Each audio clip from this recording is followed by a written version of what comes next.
So here you go with a cloud security lab. Yes. What are different ways you can learn cloud security by yourself? How can you develop your own lab instead of spending thousands of dollars in boot camp and still not getting the job? I have people with master's degree, no experience, struggling to get a job. People reached out from different career field, wanted to start in the field of IT or cybersecurity or cloud security, but everyone is struggling. Hey, Adnan, how can we gain some experience? Because this is where, they are struggling, not having the experience. They cannot put on your resume. And again, I know cybersecurity is a tough area to get a job without any experience. And that's why I always tell you guys, learn cloud security skills because there are people in the cybersecurity for 20 years. Guess what? It's very tough. So why cloud security? Well, companies have been moving to the cloud and they are in the cloud, and these companies need to make sure they are compliant, they have security baseline, their infrastructure is secure, their cloud is secure, their data is secure, and all that. So who's going to do that? People required with the new skill sets. Because if you are running your data in a database in the cloud, or if you have documents in the OneDrive or one box or Microsoft OneDrive, you don't need firewall and switches. Those skills are not required anymore.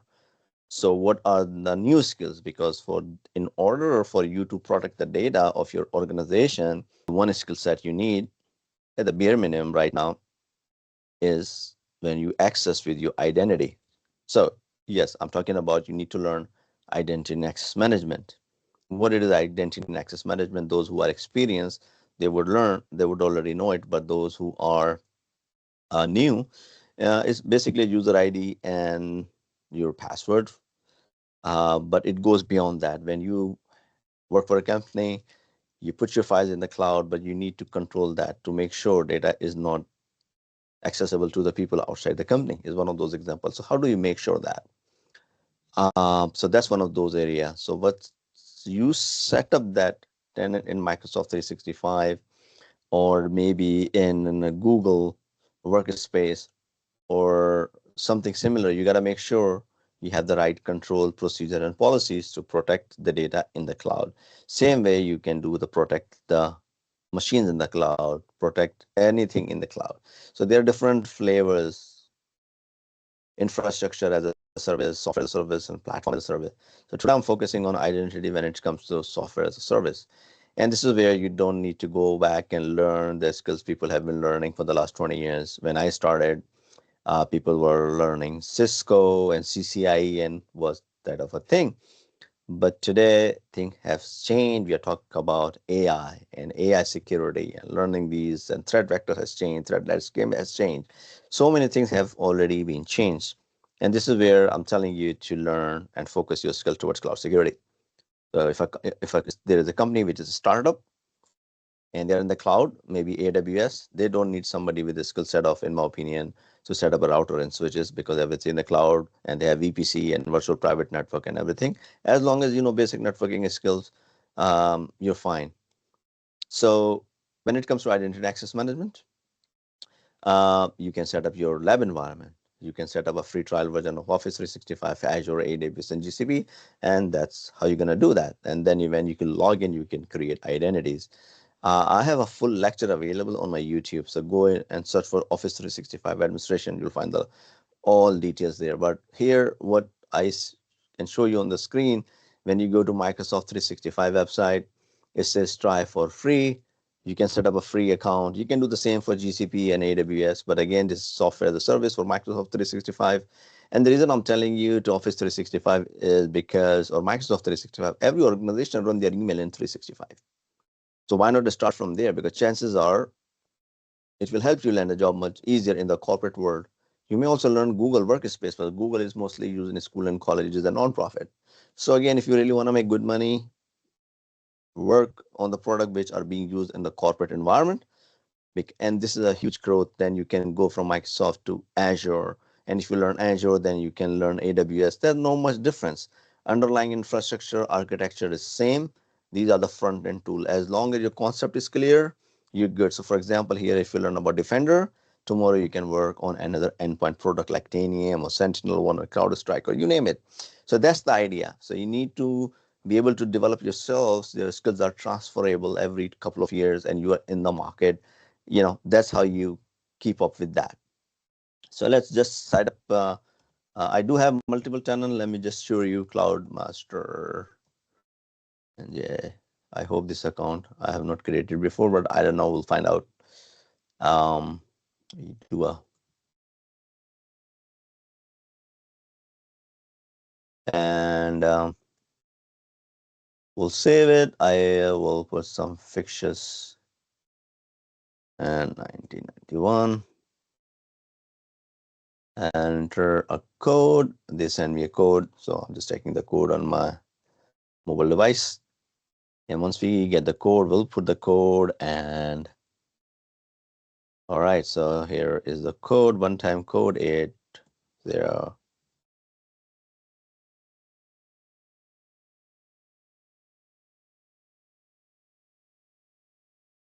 So I'll keep it pretty quick because I did set up tutorial before for Office 365 administration, 2 hours. You can watch. The reason I'm doing it is just showing you the new interface. Otherwise, everything looked the same. So things have not changed. The email works the way it used to work 10 years ago, so nothing has changed. Only the interface has changed. They have Copilot, so we'll skip it for this now, but maybe a different video for the future about the Copilot and all that stuff. So this is how you set up your very first tenant. Try for free. Even it's not asking for any user credit card. This is also the plus point, right? So even better for you. So we'll skip it, click, see some plans, which I skipped on it. So again, this is our interface. Nice, beautiful. In my previous video, you will not find it. But again, as I said, in my previous video, you have a step-by-step details, how to set up the tenant and everything. I really would tell you to watch it because you need to understand the cloud environment in order to understand the cloud security, because you need to know what is a cloud. Otherwise, what you are going to secure. So identities is one of them. So as soon as we are here, we have to go to this thing, and then it must be able to show us some administrative or admin panel, which I don't see. That's weird. All right, so we see there we have dark mode. We don't need that. Outlook, signing in, install apps. So you can install the apps on your desktop, which is what we are not going to do now. I believe I have signed up as a end user. So what we're going to do, we did a mistake. We can do Office 365 E3 trial. All right, so this is what we're going to do. Office 365 trial version with E3. Use a buy now or try now. And this is where it will ask us for the credit card, I believe. So let's try. And if you're watching me, you can try now with me.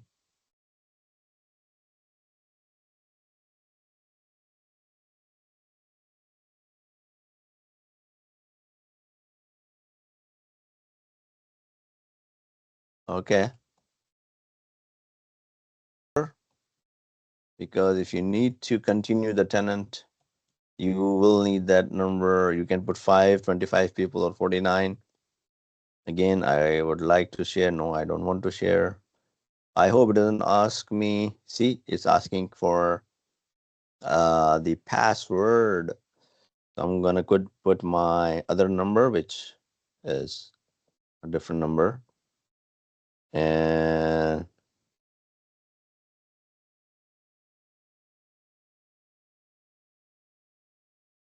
we'll put this number.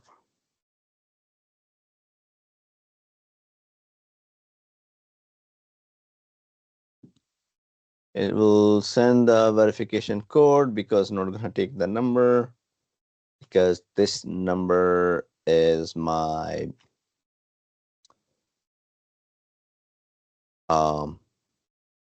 Google number. So let me stop sharing. Let me put the number. And then once I'm in, I'll let you know. Send verification, I'm doing it. And I have got the code, I believe. Let me just check if I have received the code. Oh, no, I put the wrong number, changed my phone number.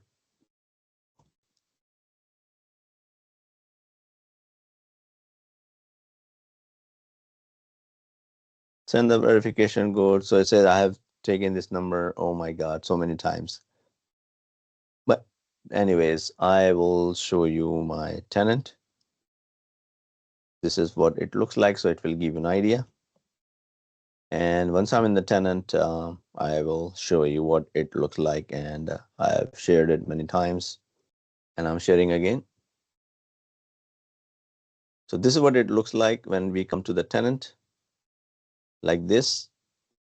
And here you see is admin on the screen. As soon as I click on the admin, it brings my administrative portal. So this is all, you can set it up for free. You may need to put a credit card, but again, for 30 days, it's a free trial version. And you set up yourself a reminder. So cancel the subscription on day 28 and 29, and then again set up a subscription. Or otherwise, I would say, you can set up a license for a couple of users, which will cost you $15 a month. So if you have 2 users, $30 a month, you can set it up for 6 months, $200.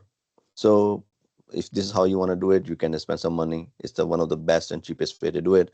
Or you can cancel the subscription and then set up another subscription and then fully work on it 8 hours a day if you have time. Then you don't really have to pay a single penny. So what you see all this thing on here. So you really need to know identity goes into the user, where you come here and then you can click on add as user, and then you can follow the instruction and as user. This is basically the concept of Active Directory. There is no Active Directory, there is Entra ID in the backend. But people learn Active Directory, which is highly recommended, because the more senior you want to learn, you got to have an idea what is Active Directory and all that. But guess what? You don't have to set up any Active Directory server here. It's all cloud. Everything is there. So first name, last name, all that this stuff, you can set up your uh, password and it will just create it. And that's how it works. Again, as I said, I have a whole training session, so I'm not going to make this another training session, where go look it up and you'll find that. There is something called contacts, gets user, deleted user. You need to understand these concepts. You have roles. Roles assignment is basically a RBAC, role-based access. Means not everybody in the company should have global admin access or root level access. That's the biggest security control you got to have. So again, you need to make sure different people are part of different roles, like application developer. So if your company has 5 developers, they are supposed to be in application developer role. If you have somebody who's a accounting department who manages the billing, they don't need a global admin, right? Somebody can hack their account and delete your whole environment and mess it up. You're gonna give them only billing administrator, right? So they can pay the money for the billing and everything if you work for that mid-sized organization. So that's why you need to understand this role. So never do a mistake whenever you're going to set up an environment, whenever you are going to be an architect or consultant engineer, where your job is to manage 365 environment. These are the security control you got to have. You need to learn this skill set. You need to practice this, and you need to put in your resume. When you apply for a job, you are interview call, you can tell them, hey, this is what I've seen, this is what I would do when I get hired. I'm going to talk about, and I'm going to look into those RBAC settings. I want to make sure these things are reviewed on regular basis. I want to make sure people are given the permission they are supposed to be. Not everybody is a global admin, not everybody is a billing administrator, not everyone is an edge administrator. Again, it's for email related. Global administrator, you don't want to have anybody as a global administrator. And in the best scenario, Microsoft best practices, you gotta have only what, 2 global admins. Global reader, only very specific cases, because you can read whole information about your environment. You don't want to do that. If you're an IT support people, you just want to give them help desk administrator role. When you click on those role, you can see on the right side what they can do. If you have a staff, basically, so they will only reset the password, force user to sign out if their account is compromised, whichever the case is, create and manage service requests, monitor server health. This is important. So you don't want a help desk to create user accounts. No way. You don't want help desk people to set up any configuration in the environment. You don't want help user to assign licenses, right? So this is how it works in the real life, in the real environment. That's why experience matters. You will not gonna learn, I can bet you, in any boot camp all this information. Boot camp just will give you a basic specific cybersecurity to learn Wireshark or Nmap or network scanning and all that. They don't teach you this. I've not seen any boot camp. As far as I know, I have not seen one of these where you can go and see that. So that's one of those things. Let me give you some other example. License administrator. Again, if you're a large, big organization, you can have a dedicated person. They can just assign the license. Maybe a 50,000 company, or I used to work at one of the big four. We had more than 100,000 people. So those kind of scenario, you will need those. So these are there for a reason. These roles did not exist when I started. So I'm a early adopter of cloud. I've seen these companies and Microsoft building those skill sets. So I used to be providing all the feedback. So Microsoft product team back in days when I was an MVP for Microsoft 365 and all that. So password administrator, these are the people only reset the password for non-admin user. This is very important. Okay. And if you guys have interest, I can set up some more training kind of session, but I don't know, or maybe a lecture like this, again, based on the feedback. So imagine non-admin user. So again, you have a help desk, but you have password administrator. So that person can just only will do the reset the non-admin password. So see, the help desk has 4 different type of controls. Here, this account has only one. So depending on the scenarios, not every organization you're gonna do all of them. Again, too much of this can also bring a lot of administrative headaches. So you gotta make sure the best of the best and understand the requirement and how big and small the size of the organization. So you don't want to do that in every scenario. Every scenario is different, unique, but you need to understand what those are and how does it work. And this is what I'm saying. Set up your lab, play around with that. Set up your lab, apply these and see how these things work. This is very, very important. Like security administrator, if you go for a company and you become an architect 3 years, 5 years later, if you need to assess the environment, most likely they're going to give you a security administrator or security reader role. Administrator role will still will have some create, manage, and policy. So I would not give somebody, if I hire a consultant this role, I will only give them security reader role. They can just come and look at my environment and assess it and give me the report of my environment, right? On my 365 security environment, for example. So that's why it is important for you to understand what these roles are. So there are so many roles. An employer, if I'm hiring you, I'm not expecting you to learn everything, but at least pick up at least 10 of them, so you can memorize what those roles are and how does it work. The global admin is one of them. Security administrator role is there, important. Help desk is important, and maybe pick a couple of more. So you need to know what those roles are. Like privilege role administrator is the important one. Privilege authentication administrator, so that's update non-password like MFA. You see, so this is where you need to understand for user to sign out by invalid refresh tokens. So this is goes more on authentication. Um, Needs to do following stuff. A privileged role administrator, manage all admin features and AD privilege identity management role assignment and Azure AD. Basically, it's Entra ID, and it will take, if you click on that, it will take you to the portal, and you can see what permission it has. It can create access reviews from membership. It can create a role assignment, mean it can change the role of the user. Again, they're like, if you're watching me first time or watching this thing first time, that can be well technical. But again, what I'm saying is that there's a lot to do. This is all identity. This is fall under identity and access management, and people get hired as an identity architect. So delete access, they can delete access reviews, they can delete role and all that. They can modify. See, so if you go back to, again, security reader, and you look at the permissions, what they can do, what they cannot do, and then you can also find further documentation on Microsoft TechNet or Microsoft. Technet used to be a old name, Microsoft Learn website. Let's say help desk administrator. Look at the permission. So this is very important for you to understand all the permission and everything. You need to spend some time on that. So therefore I'm saying it's one of the area which can quickly and easily will help you land a job in the field of cloud security. So you see, this is not a typical cyber security skill set. You're not learning typical skills. I mean, let me know, what you go or what you've been into any of the boot camp. This is identity specific skill set. This is cloud specific skill set. And same concept does apply whether it's an AWS or GCP or any cloud environment, even Salesforce or whichever. They have the same RBAC. So you see how one skill set can be transferable. Only thing is going to change is the interface. So for example, if you apply for this thing, so you can talk about this identity and access management control. How would you do this in a Salesforce environment? Because again, you want to apply the same thing. You don't want to give everybody the full access. You want to have some read-only roles. You want to have some help desk related role, different roles and responsibilities.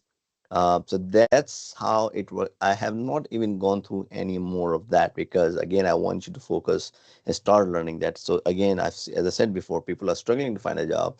But if you take this kind of information, put on your resume, and hopefully you get an interview call, you can talk about it. Hey, if I were given opportunity to secure a Microsoft 365 environment on Azure, AWS, and GCP, one of the first thing I would look as your identity and access management. I gotta make sure you have RBAC implemented. I gotta make sure you have all roles are defined. You are reviewing the roles and the users, the permissions, and all those stuff. So that's very important, right? So it will let them know that you have gone through some hands-on experience. So again, if you like it, let me know. I can go all of them and it's going to take me another 8 hours. I can just go on and on. And then there is a separate admin center just for security. Imagine that. And there is for compliance, and there are even more admin center. If you look at it, could be admin center for Entra, compliance, security, Teams, SharePoint, and everything. So you can see that so many different areas to explore within this product. As I just showed you, in a smaller size, you can be wearing all the hats you want to do it. But if you work for a large organization, you will have a 365 administration role and you will have a security administrator role. And this kind of a skill set will help you get to the next level, which is in a. So again, I hope this is helpful, and let me know and I can put some more videos. Thank you and bye.